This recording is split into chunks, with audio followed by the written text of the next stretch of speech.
where victory lives, with Nicole Elizabeth Squires, only on LA Talk Radio. Well, welcome to the Recovery Switch tonight. We have a dynamic show for you today. We're talking about emotional healing. We have Chuck Mason, my co-host and sound guy, because I'm definitely Hello. not technical. How are you? So we're gonna talk about emotional healing. So many people in this country are going through depression. They're stagnant. They don't know how to move forward. So let's discuss some of these issues. Right now, I was looking at the statistics, and it says that 19 million people are depressed in this country. Wow. And this is every year. Every year it's reported. And that's the ones who actually report it. They say there's half of the people who are depressed never get help, so there's no way of knowing it. But Wow. the ones that are getting help is 19 million. So That's the a rest large of them, number.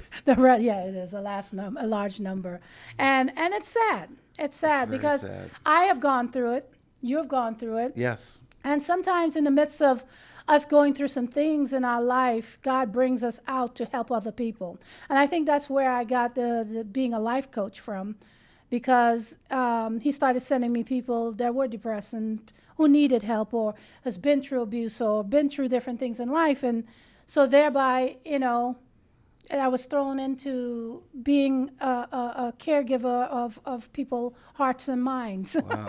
True. So, but they say that people are angry. They want to commit suicide. You were telling me how many people commit suicide the other day. What it was? It's 12 every 12 minutes, right? Yeah, every 12 minutes someone commits suicide. Suicide, yeah. That's really sad. That's- Numbers there. Every 12 minutes. Now, think about that in an hour. Every 12 minutes, you're looking at your clock, someone is committing suicide. So sad. And that's sad. It's very sad.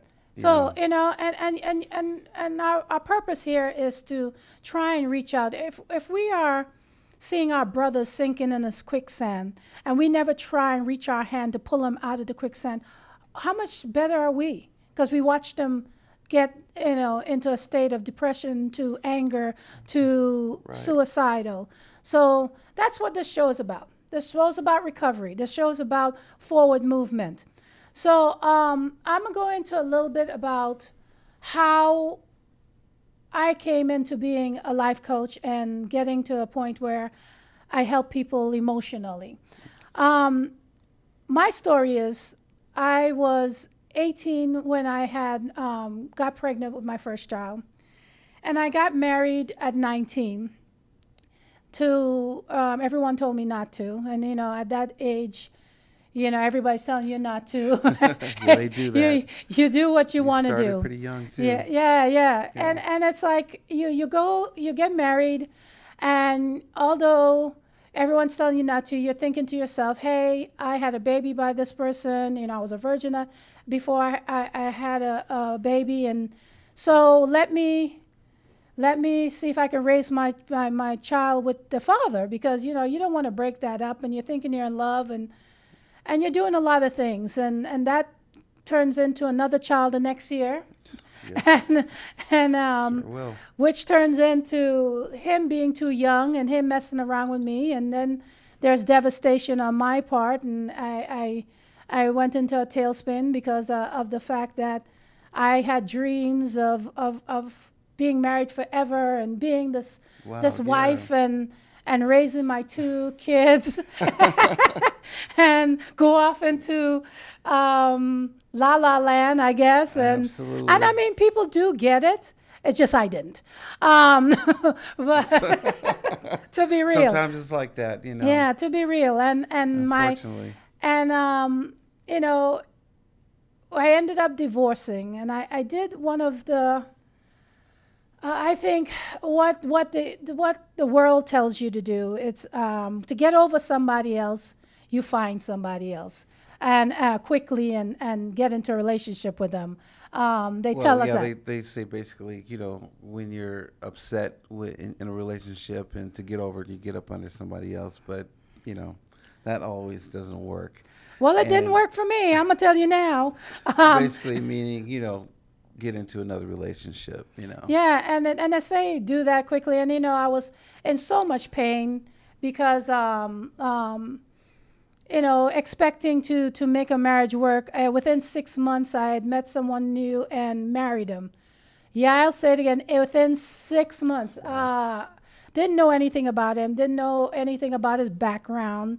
Just he was showing me love and kindness and seemed to care about my daughters and Right. different things like that. And I got into a marriage with a person that I was unequally yoked.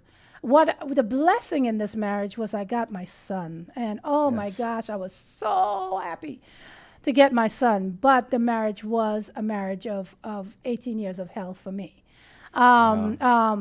I didn't find out the ups and downs of the marriage until 5 years into the marriage. But instead of him being a person that was what do you call it, was promiscuous, he was more anger issue. And that after the marriage, I had to learn to forgive him because of the fact that he was raised that way. His parents treated Right. him like that. So it's a cycle that we go through. So when you hear you get out of a relationship, the best way to get over it, to get into something else, don't do it. I'm just going to say it Don't. right now. Don't. Don't do it because time. I did it and It was a mess. it was a mess. When you lay in the bed and crying silently because you're in something that you're not supposed to be in, it's the worst feeling in the world. So I'm telling you out there that don't do it. And I went into a worse depression. Or take your time. Yeah, definitely take your time. Yeah. I think 23 when I got married again, and so I was young again and not knowing what to do. So the cycles keep repeating my life, and I went into depression, the worst depression. Wow. Yeah. And I felt suicidal myself. But by the grace of God, because of my love for the Lord and constant prayer, I Yes. continued to press in for 18 years Wow. in this 18 marriage. years. In this marriage. Trying to work it out. Right. I don't have anything against him. I'm not a person that communicates with him, but I wish him the best. He's remarried, but we were unequally yoked. Right. But I did get blessed. If anybody know one thing I was very happy I had my children. That I will never regret because I have the three most amazing children Yes, in you the do. world. Yeah, they are amazing. They're three all of them. different, but They're they're different. amazing. Yes, they are. They're blessings. They're a blessing. So that's what I went through. And Yeah. I know your story is similar, but a Yeah, little different. Yeah, my story is Because you're from a similar. man. Yeah, I mean, coming from a man's point of view, my story is similar. I also, married early and or had a child at an early age that we got pregnant at 19. Okay. And shortly after that, a couple of years down the line, then we had a second child.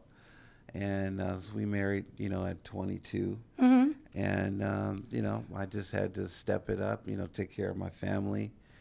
And as time went on, more kids came. Right. And They do. yeah. Next thing you know, I'm up to 4. I'm up to 5, and Oh, wow. and it's like, what's going on with this birth control? Which she was on birth control, but obviously for some reason it didn't always work. And so, I found myself having to work hard, having to get out there and take on a couple of jobs to provide for my family. I mean, I was in college shortly after we met, and then when there was word that my son was on his way, then I had to stop going to college and I had to work, full time and, prepare to take care of my family. Right. So I did that, for many, many years. And with having a big family, I had to basically take on a couple of jobs to make sure, that I was able to And provide. for them, keep a roof over their head, keep food on the table, clothes on their backs, and because back then, the minimum wage jobs were very, very low to nothing, working for $2 an hour, Wow. trying to support I remember a them family. days. Yeah, $2 an hour. So, thank God that I was able to be blessed with, having my own company, Yeah, yeah. and that helped me get through, financially. But at the same time, it took a lot of time away from my family, my kids, with me working all the time to provide for them. And I just wish that, when I was married, that my wife would have taken the time to explain to the kids why dad is gone so much. I have a large number of kids. And What when you you say know, large, how many number? well, let me see. Where did I stop at 5? Well, I guess now we're up to 7, and that's my daughter was finally born. And then there was an 8. So I have 7 boys and 1 girl, my daughter. And so, yeah, I had to work all the time. With your wife, huh? Yes. But I just wish that she would explain to them a little bit better about, me sometimes not always being able to be there for the games, like in school out, when the school would have PTA Yeah. and also, sporting events. I tried to make them when I could make them, but, it's kind of tough for a kid to be looking up in the stands looking for their dad and don't see him there. Yeah, yeah, But- yeah. I can but you go understand that. through it, Yeah. So, in saying that, after the 8th child was born, I noticed that my wife um, seemed to be getting depressed. Like Yeah. some depression was setting in, and with this depression setting in, it caused a rift between the two of us because all of a sudden she became distant. She didn't want to be close. She didn't want to be intimate anymore. And, she started to close herself off with Wow. me. And then shortly, with the kids. Wow. Yeah. Was she ever diagnosed with anything? Did you take her to get the help?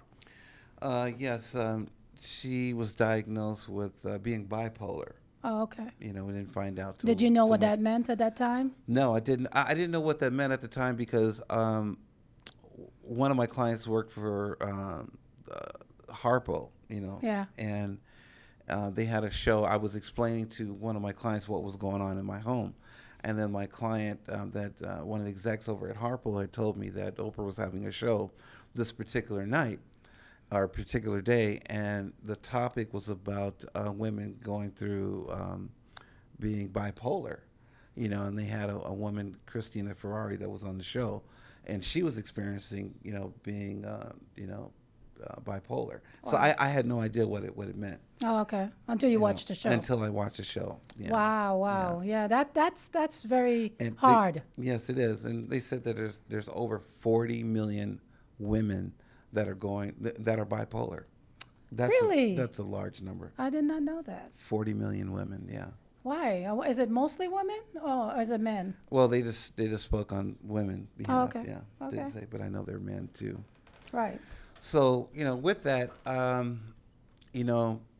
I purposely would come home late every night, from work. When I got off work, I found myself not rushing home because Because she didn't want you because anymore. she didn't want to have, didn't want to be intimate, didn't want to be touched, didn't want to be close, and I just, it hurt me. It Yeah. hurt me because this is a woman that I loved, for many, many years. How many years were you married? We were married for 25 years. Wow.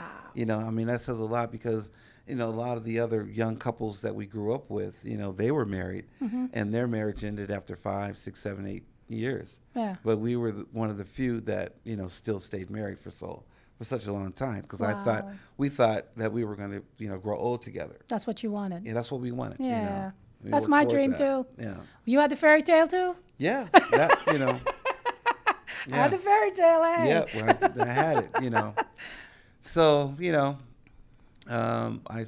would work, and like I said, I'd stayed out late, not, out in the streets messing with other women or anything like that. No, my reason, this was how I was dealing with my pain. I was in a lot of pain. I couldn't understand why, she changed on me. We went from being loving and I just remember just us walking by each other in the hallway, in the house, and we would stop and grab each other and kiss each other and tell each other we love each other. And it was just like the very next day, it just stopped, and I couldn't understand it. Yeah, that's hard. That's hard. To be one of the worst feelings to go through is rejection. Yeah. Rejection. Yes. You felt rejected. I've been there. I felt Yeah. rejected. I mean, when not a I good found out feeling. my ex-husband was messing around on me, my first husband was messing around with me, and I remember it was a Christmas, and he took off with the kids for the whole Christmas day. He said he was going to go visit his family. Right. This was the girls. Sharon was only 6 months. The other one was a year, and a year and a half. And he took off with them. And Wow. I remember to this day it still kind of makes me teary eyed. But he took off with them, and I'm thinking, okay, he should be back. So I done cooked and Right. had a whole dinner ready, the Wow. ham. You know Wow. how we do it. Yeah, you know how we do already. it. Already, and the presents are waiting for the babies under Wow. the Yes. Yes. and I'm looking forward to that's your husband. You want to have this, I don't know. Maybe I was a daydreamer, but I just believed in the fantasy of marriage, and maybe I was a daydreamer. Well, I don't know, mean, but a lot of women and but guys. guys, you know. yeah, because like you said, We all feel you that. dream that, and Yeah. you look forward to that time with your husband and the kids. So Right. I'm like, because he was out to sea, he was in the Navy, and so you're looking at that, and you're like watching the clock, and it's like 12 o'clock goes in the daytime. He hasn't come back. Right. And he left like I think midnight, because they like to open it the day before, something like that. Right. Christmas Eve. So 1 o'clock, 2 o'clock, 8 o'clock at night, 10 o'clock. I'm calling. I am crazy. I am crying. I don't know where my children are. Wow. I can't find him. I'm calling everybody, and finally I found this cousin, and this cousin told me he was there, and I was like, "Can you bring my kids home?" Oh, I know that. And when I hurt you. came home, I felt so. I don't know how to explain to you what ripped apart in my heart with that situation, and how I felt. Right. And I felt not only the fact that he was with somebody else, which I knew at that point, but the fact that you had my child. So I felt totally rejected, fear, everything. So those kind of feelings that start to go on inside of you is so. It shakes the core of you. It does. It shakes the core of you. So I understand what rejection is about. Right. But I won't tell you how I reacted when my children came home, because that was a whole nother story. And we Wow. don't got 2 hours. So so go back to what Yeah. you're saying. But Well, I know yeah. rejection. So you know about the rejection. So, like I said, I purposely just would come home late, and then it got to the point where I stopped sleeping in the same room with her, because Right. I didn't want to come home and want to desire, Right, right. to lay by my wife's side, and she wasn't having no part of it. Right, So right. I stopped sleeping there, and I started sleeping in the living room. Right. And then when I slept in the living room, the kids would get up early in the morning for school, and I would, get ready to go to work, and I felt really bad at that point, because my kids were seeing me every morning, sleeping on the floor on Right. a pallet, and them wondering what's going on, but they didn't know what was going on between me and their mom. you Right, know? right. Yeah, kids are always the collateral damage in the situation, because I know my son went through a lot when I divorced his dad, and he went through a tailspin, but he recovered. He's such a resilient person, and he's such a he's so amazing. So I know that can send your kids into a turmoil, because they don't understand what's going on, and Right. and why this one is doing this, and they start to suspect, and they come to their own conclusions, because at that point you're depressed, Right. she's rejecting, so you're not really communicating with the kids, so the kids are like coming to their own conclusions. And if Yeah. conversation is when you're gone to work is in a different manner with the kids, you don't know what actually they're thinking, so it's got to be feeling very uncomfortable at that point. And so how did you get to a point where you're you were done? I mean, what happened? Well, it just got to the point, one day I came home from work and she just asked me when was I getting out. When are you leaving? And so I'm like, wow, okay, you want me to go? Hmm. So I said, okay, let me start looking into it. So I found a little place, a little apartment Hmm. on the other side of town in Glendale, Hmm. and shortly moved out. I said, well, maybe she needs her space. Right, right. Maybe that will help heal things. And Yeah, so I gave her space. right. And but so now I have to pay for two households. I'm paying for my apartment and I'm paying for the house and Right, right. all the bills on both sides. So every day, I'd go over there to visit and take her to the store because she didn't drive. Oh, okay. Yeah, she didn't. My mom didn't drive either. Oh, your mom didn't drive Yeah, either, my huh? mom doesn't drive. That amazes me when you hear people don't drive or don't care to drive. Yeah, yeah, yeah. Yeah, she didn't drive because one, she was afraid to drive. Actually, she was afraid because when she was a little girl, her mom was killed in a car accident. She was 2 years old, and she was sitting in the car, and this was way before the seatbelt law and car seat, and she flew out the window, Oh, and wow. so it had some effect on her as far Yeah, as yeah, driving, yeah. and her older sister as Oh, well. yeah.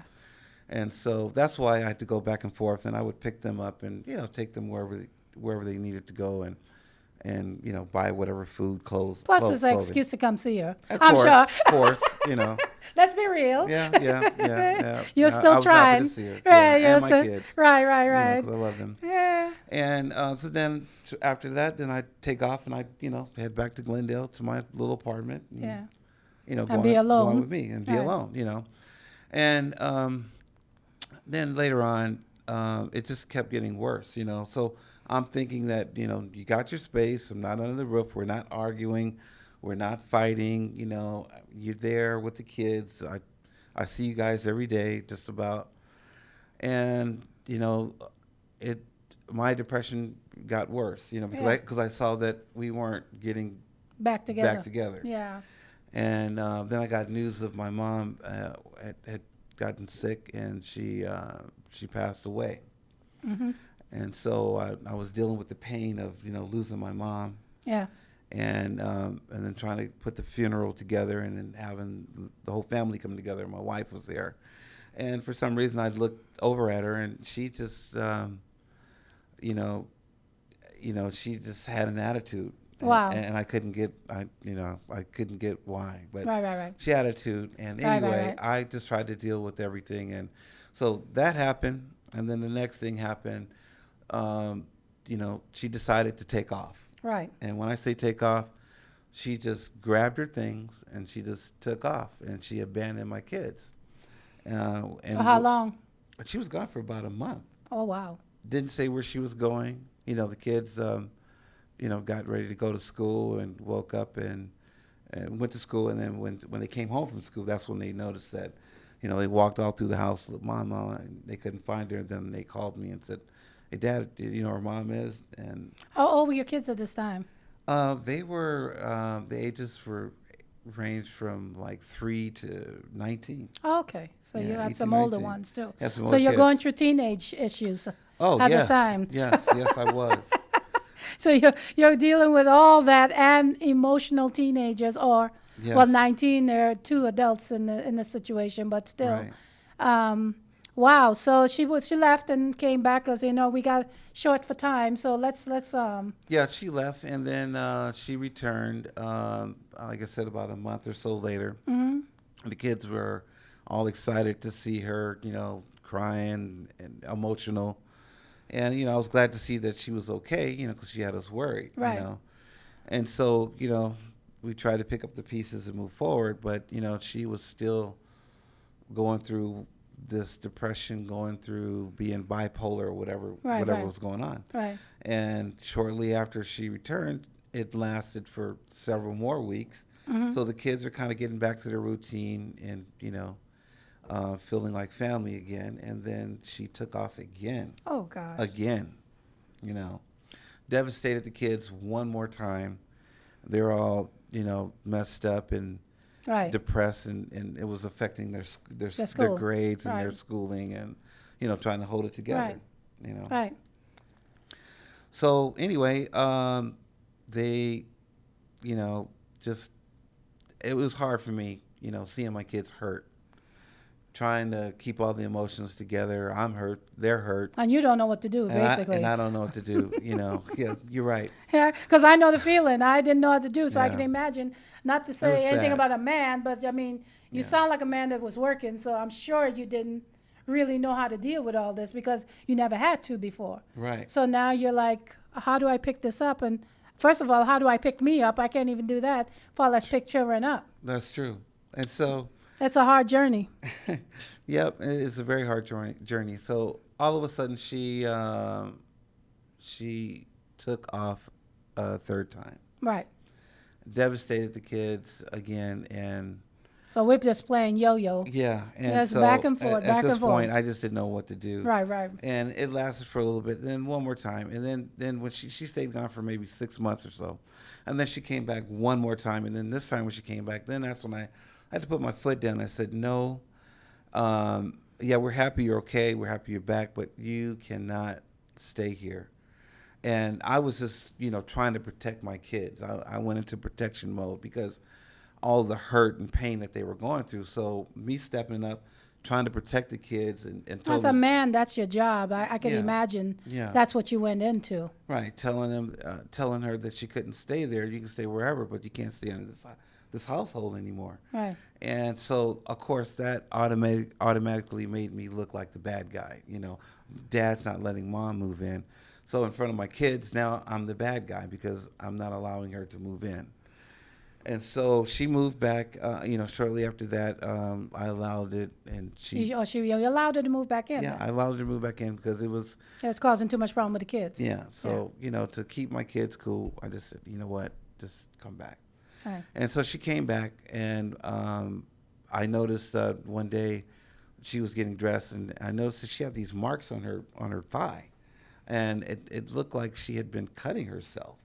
And so I Oh, was concerned. self-mutilation. Yeah, like self-mutilation. Wow. So I didn't know if it was a part of the depression or what was going on, but I asked her about it. She didn't want to talk about it, and she just walked out of the room. So it just got worse. And like I So said, let me ask you. So you're married to her, and I know you were happy and in love, but I know self mutilation. So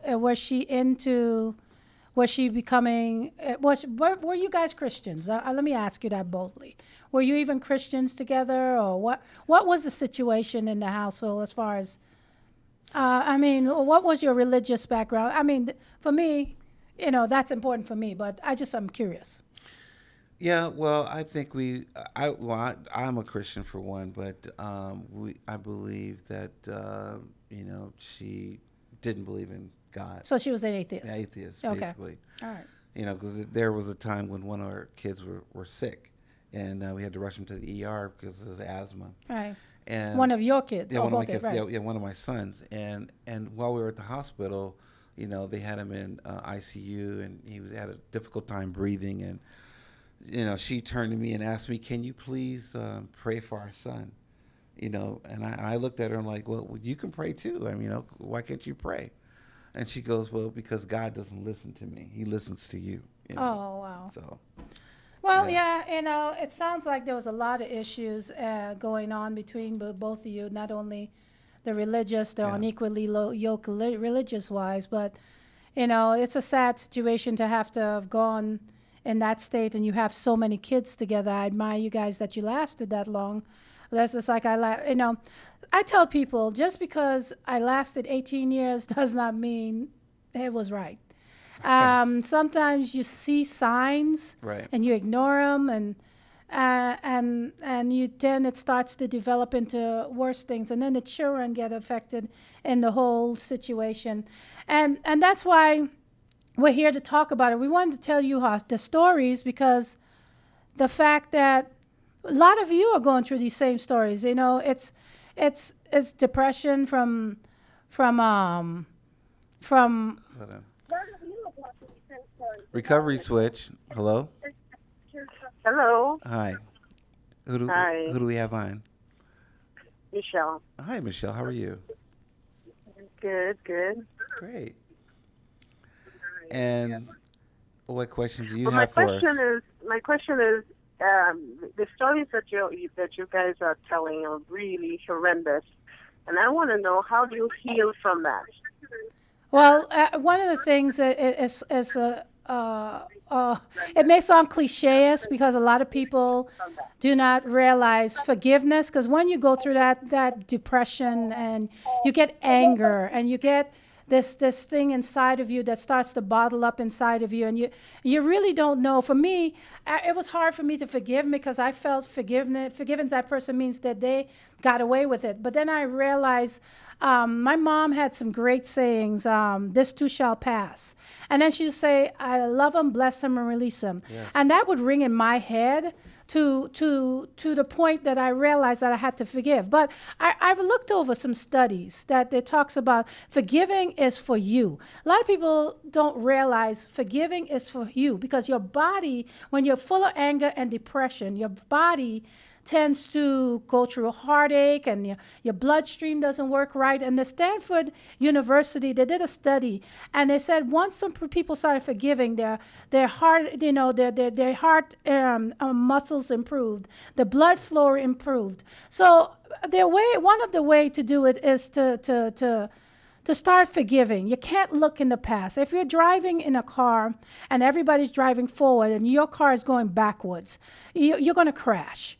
And when we start looking at the past and dwelling on the past and dwelling on that pain, we never can get out of the cycle. We're like a water going down a drain, and it's just going down. But once we start to look forward and start making steps forward, and the first step is to forgive because everybody's human.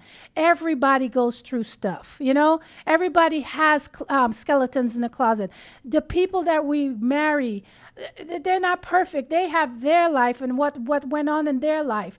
And yeah, the union, the choices may have not been perfect that we made, but you got to forgive them. I think that's the first step. Wow. Michelle, well, are you there? I think we lost her. Oh, you lost her? Okay. Yeah. Thank you for calling in, Michelle.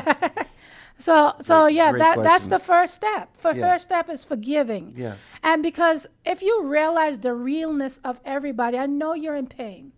And sometimes people are addicted to their sorrow. Yeah, they and are. to addicted to their anger Yeah. and to addicted to their story, and it's woe is me, and they have the self-pity and they love the attention of the people. I kind of went through that myself. You know. did? Yeah, I mean, with me going through the pain, I found myself, talking to clients, strangers, wanted to tell my story.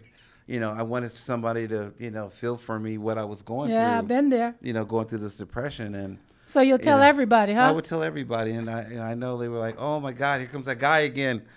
Here comes Chuck." He's going to talk about his kids and his wife, and I mean. Did it have an effect on your business? Yeah, it had effect on on my business.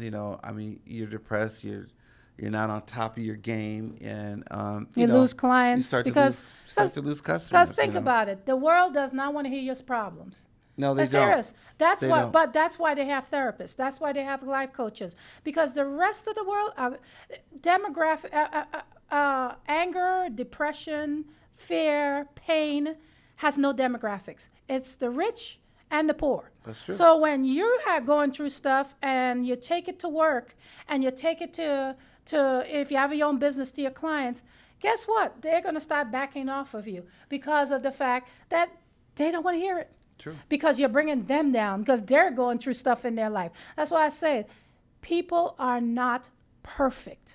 We're all going through something. Something out there, there's a term for it, and I'm not going to use it because we're going to be nice up in here. That's but, right. people go through some stuff. So I can't, I had to forgive each one of my husbands. Wow. It was not an easy road. Like I said, I had to really, my mom's words ringing in my head is what helped me through that, and if it wasn't for that, people telling me, if you don't forgive, God is not going to forgive you, that didn't work for me. I'm sorry. It didn't. I'm going to be real. Yeah. Reading what, I guess I just could not get the concept of the forgiveness because of the fact I felt that they were getting away with it. If I release this anger Right. and forgive them and start to be cordial with them, that means they're getting away with it, and that's so wrong. Because what had happened to me, I ended up getting put almost in the hospital from stress, and I had a wall up, and I was always Yeah. angry, and Yep. and once I released it, and I found peace. Oh my gosh, the peace that I found was so amazing. And I stopped So looking. important. Yeah, that peace is so important. I stopped looking at my past. Right. I had to forgive myself. You ever get to that point where you have to forgive yourself Oh, for, yeah, for you not do. doing the right things, You do. not making the right decisions? I had to forgive myself. Um, I had to realize that I'm not perfect. I tend to be None of us.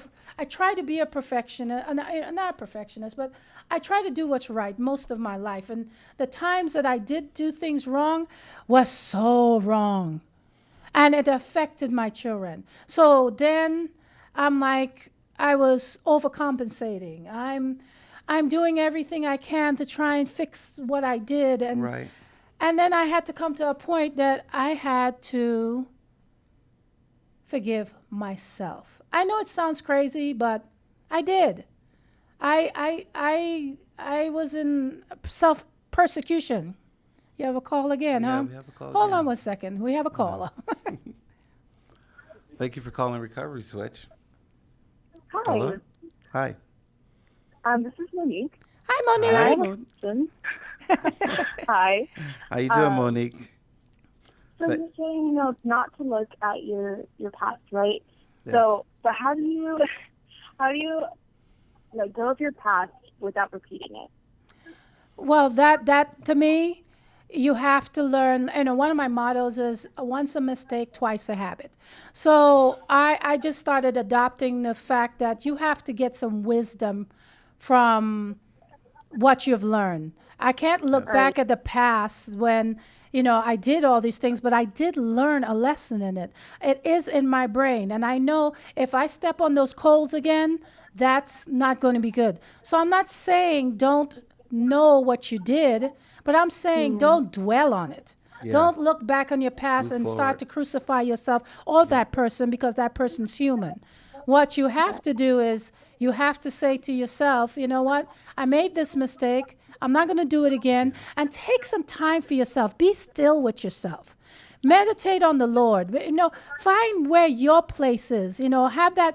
For me, Yes. I have to, I learned a lot about me. I learned about my relationship with God. I learned about his power. And for me, it wasn't about religion because I was caught up in the Baptist church and religion. I'm not knocking anything, but I didn't know him for me.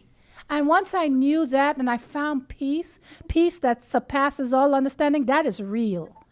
And once you get to that point that you know, okay, I can't do this anymore. This isn't good for me. This isn't good for my spirit. This is not Right. good for my psyche. This is not good for my mental. Yep. This is what I need. And start defining who you are and what you need. Right. That's, You know? okay. Yeah. Yeah, Absolutely. yeah, because you sound like you're young, so you're going to go through ups and downs, and from college to whatever. I don't know what you're actually doing, but if you're out there doing these things, you're going to meet people, you're going to learn. But this is a time to learn. Yes, it I is. started at 18, which was young. So what I say to people and young people, take time to find out about you first before you jump into marriage. And if you do have a baby, do not just think that you have to be with that person because you had a child. Right. Just take Right. time to know you. Enjoy and get to learn your child. Get Yes. yourself centered. Get your finances settled so that you can be the best mom your- or father if you're a single dad child. that for your child. So that's what you really have to do. Well, thank you. Thank you, Monique, for calling. Thank you. We appreciate that. So, I just want to reiterate some things. You As a man, I see the other side of the coin because sometimes we as women feel it's only us going through stuff. Men are Right. all bad, and which I don't believe because I've counseled a lot of good men, and I put it in my book, Seasons. But seeing the side of a good guy that tried to do it right and it fell apart, not because you didn't try, but because life happened. That's true. Situation happened. Bipolar disease came in. I say to a lot of people, get help. If you Please. can't, if you're bipolar and you have a family, or if you're in depression, a not lot of the alone. minority people in this world do not get enough help. Help. There's help out there. There's a stigma about going to get counseling, and I can work it out myself, or I can go to church. Well, I had church folks who told me. I remember when I was going through the depression, and they gave me Prozac to get me out of it. Which, by the way, I was like, whoa, life is good again. I mean, I woke up. It's not like Zoloft. Zoloft makes you just so like a zombie. But Right. Prozac helped me. But I remember church folks saying, you don't need to take that. You don't need to go to counselor. Just go to God. Okay, I got you. But for me, going to counseling and a psychologist for those 6 months helped me. And when they put me on Prozac, it woke me up of a horrible dream that I felt like I was Yes. in. I used to feel like I was shrinking down to a small person Wow. every day, and I was disappearing. That's how bad it got for me. Yeah. And I had visions of, I used to go to this cliff to pray all the time and had visions to drive now. But because I loved the Lord, I would Yeah. never do that. And because I had children that I love, and I was like, Yeah, they would I'm be not leaving them devastated. back No. for anybody else to take care of. No, I ain't doing that- that. That I not won't the way to do. go. But those are the things that kept me going, and prayer and being focused. But for me, getting help is important. Get very counseling, get therapy, and if you can't do that, find somebody that can walk it through with you. I've walked many people through divorce. I've walked many people through, and even sometimes people come out here in the music business and they find themselves lost. Yes. And I have to help them through that. you do. And there'll be a lot of crying on the shoulders and different things but my experience helped me to help someone else. And sometimes in the midst of your experience, you feel you're going to die and you're not. You're going to make it. Yeah, I it feels guarantee that you, way. just step forward. Make a step forward every single day towards the betterment of you. Invest in you. Yes. Even if it's mental investment, emotional, physical investment in you, and start to climb back that journey to reclaiming you. That Right. situation cannot take you down. Do not let it take you down. Ever. Never. Ever. You No, cannot you let it can't. get you down. Because on the other You gotta side, stay strong. you will find that wonderful person. On the other side, you will find a better you. You will find your dream. It may be waiting around the corner. For me, it brought out my gifts. My gifts. I didn't know that this is one of the things I was called to do. I knew I had a nurturing spirit, but I didn't know God would have sent me so many people over the years where I've reached in. And because I was so low, because I Yes. had so much pain, he has done it. And I've seen him with you. I see people stop you in the lines and talk to you, and All they're the time. talking, and you're trying to help people through different things. And even in your business, I see you reaching back and helping other people learn this business so that they can have a career and Yes. different things. Because what we have to do in this world is reach back and help one another. If people are dying in a quicksand, our job is to pull them out. So, Quick. yeah, because Don't let them sink. at the time for me, I had no one to pull me out. At the time for you, Nope. you had no one to pull you out. No. But it took us hard. fighting and clawing. That's why I'm saying if you're laying on that floor right now, or you're laying on that bed depressed, get up. Get up. Just get Do up. something. Yeah, do. I don't care if it's Please. just taking a shower, because you know how it gets sometimes. You want to take a shower. Take a shower. Get yourself something to eat. Go and get in your car and drive, or go for a walk. Because you know what? God made an amazing world out here. And it is not defined by your past. It's not defined by the hurt that you've been through. It's not defined by the situation that didn't work out, the dream that you had that didn't work out. Because something is better for you, and you will never know it until you get up. True. Get up off that bed. Yeah, don't slip into darkness.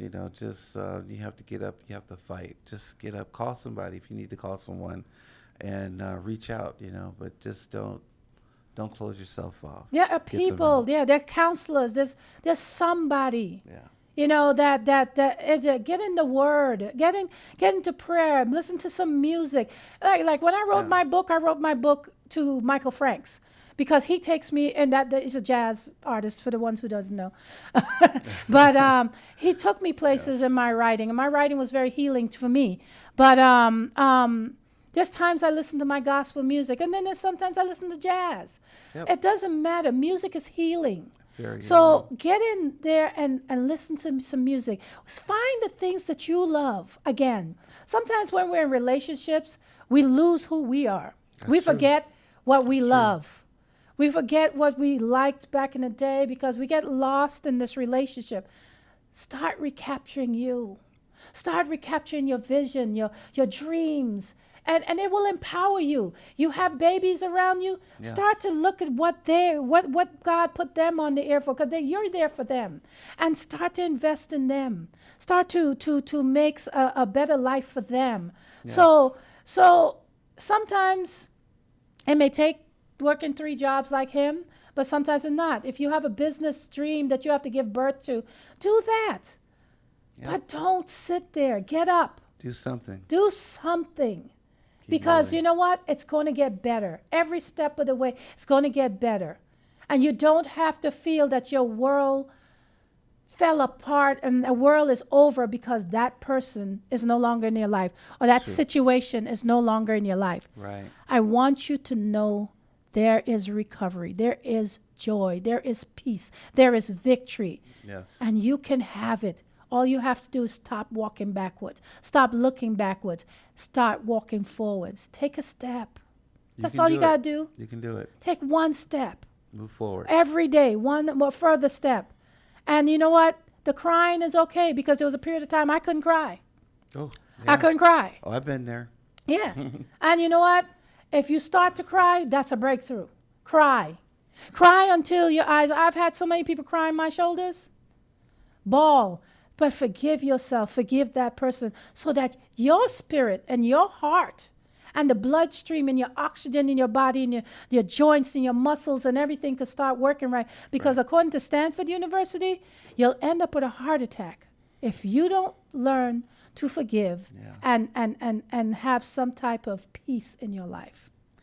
So anytime you want to contact this show, hit me up on the recovery switch at Gmail, the recovery switch at gmail.com. You can write me a letter or write Chuck a letter, and we will write you back on the email.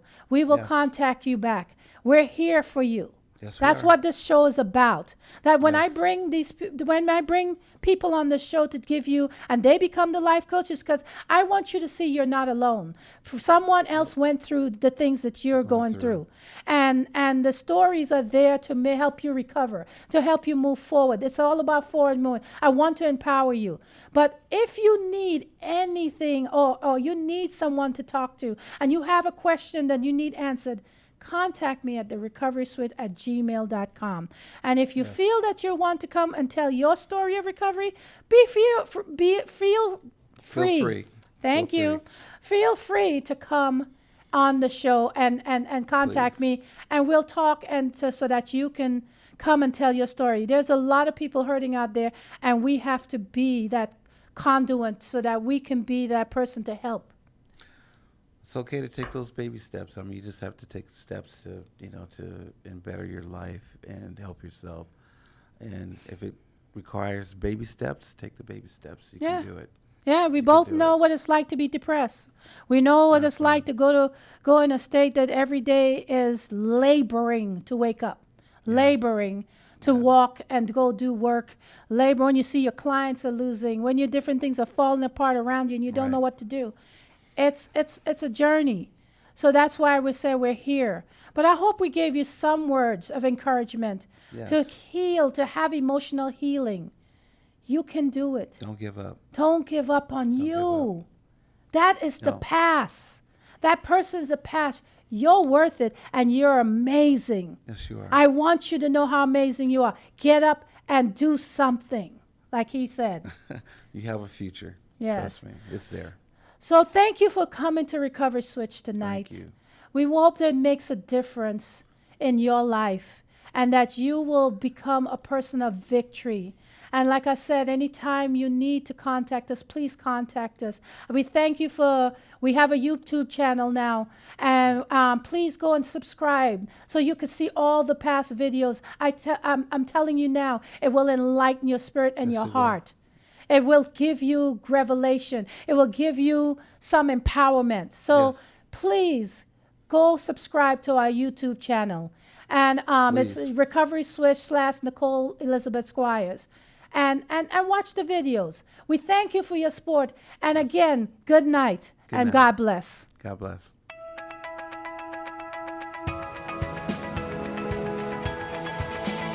You're listening to The Recovery Switch, where victory lives with Nicole Elizabeth Squires, only on LA Talk Radio.